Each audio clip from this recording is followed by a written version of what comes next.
Alright class, this video is about higher order derivatives, and we are also going to do a word problem. First of all, we've seen y prime before.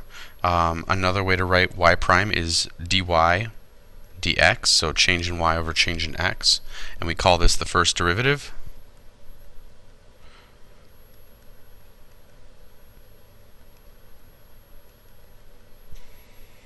Of y with respect to x.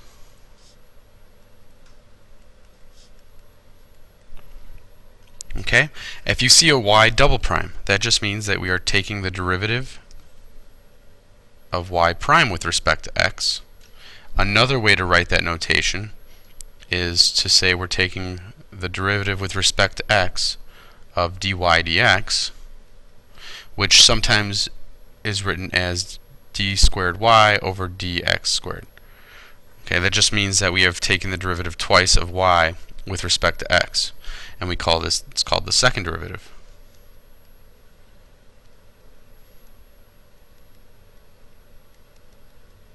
Okay, and you can go on from there. You can take a third derivative, fourth, and so on, until either you run out of powers or it just keeps going forever.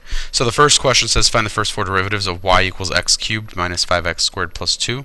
So the first thing I'm going to do is find y prime. We're going to use the power rule, bring the 3 down, times 1. 3 times 1 is 3, x squared minus 10. 2 times 5 is 10, x to the first power, and then the derivative of just a constant, 2, is 0. So that's our answer. The second derivative is taking the derivative of this. So I'm going to bring this 2 down, times 3 is 6x to the first, minus derivative of 10x to the first becomes just minus 10, x to the 0, which is 1.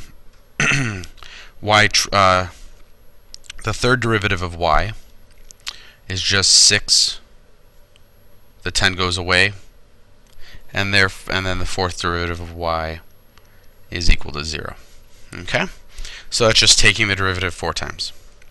Alright, so this word problem, an orange farmer currently has 200 trees yielding an average of 15 bushels of oranges per tree, and she's expanding her farm at a rate of 15 trees per year, while improved husbandry is improving her average annual yield by 1.2 bushels per tree. By the way, husbandry is like improved farming methods. What is the current or instantaneous rate of increase of her total annual production of oranges? When you get a word problem, you have to figure out what the equation is that we want to find the instantaneous rate of increase. And in this case, it's the total annual production of oranges. So that's where we have to start. In order to come up with a production equation, you have to think about what's happening. We have trees that are each yielding bushels. So in order to get the total number of bushels, you would have to say that the production is equal to T times B. This is going to be number of trees. This is the bushels per tree.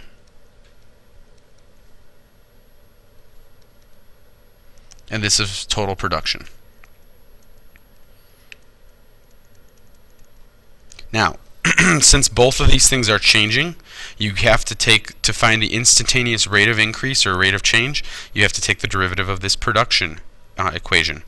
So P prime, or the instantaneous rate of change, is equal to, and in order to do this, we have to use the product rule, because both of these variables are changing. And because they're both variables, they're not one of them is not constant, you have to use the product rule. So T times B prime plus B times T prime. And now we just plug in the numbers that are given to us. The change in annual production, or the rate of increase, is equal to the number of trees that she has, which is 200, times the change in the annual yield of bushels is 1.2 per tree, plus the number of bushels the trees normally do, which is 15, times the change in number of trees, which is 15. So the change, or the rate of increase of her total annual production, would be 465 bushels of oranges. Okay. Again, the key to that problem is to find the original equation to use before you plug everything in. That's the key. All right, let's go on.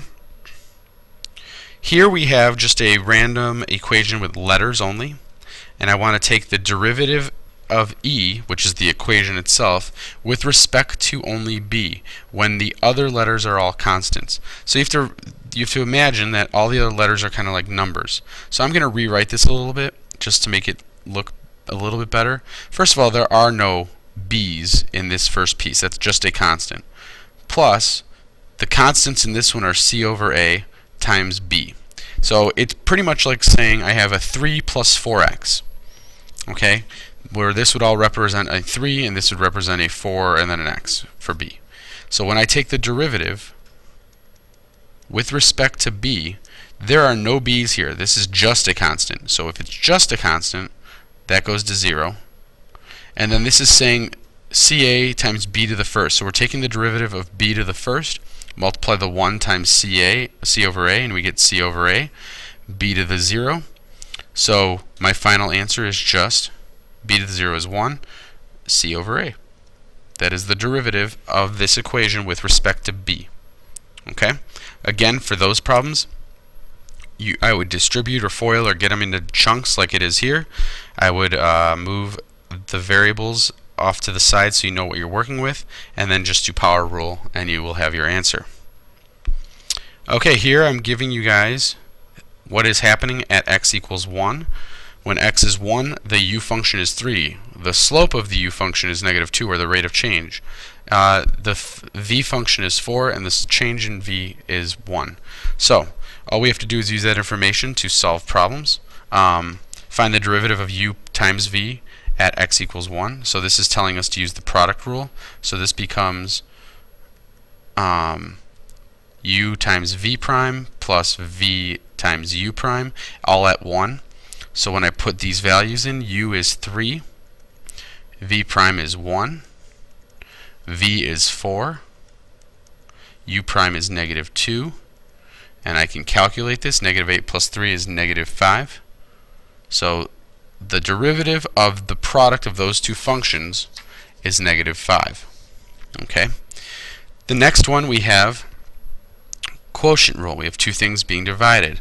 Low d high minus high d low over the square of what's below. So the derivative is low, which is v, times d high, which is u prime, minus high, which is u, times the derivative of what's low, high d low, over the square of what's below, which is v squared. So I just plug in my numbers for this one, and I get v is 4 times -2 minus u, which is 3, times v prime, which was 1, all over 4 squared, which is that.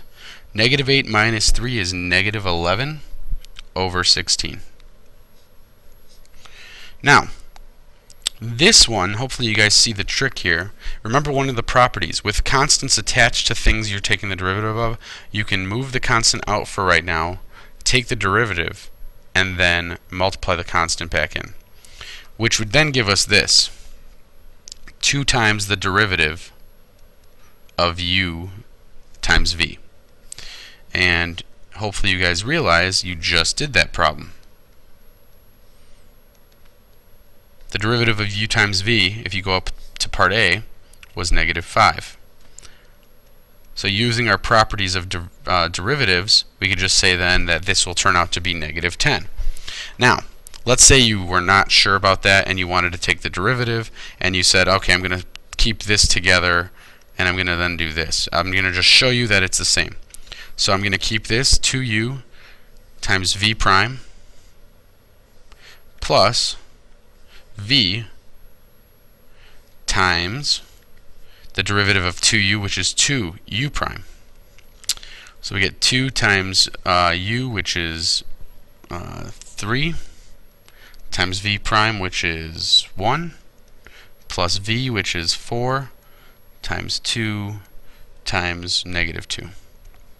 And sure enough, you get a 6 plus -8, -16, which is -10.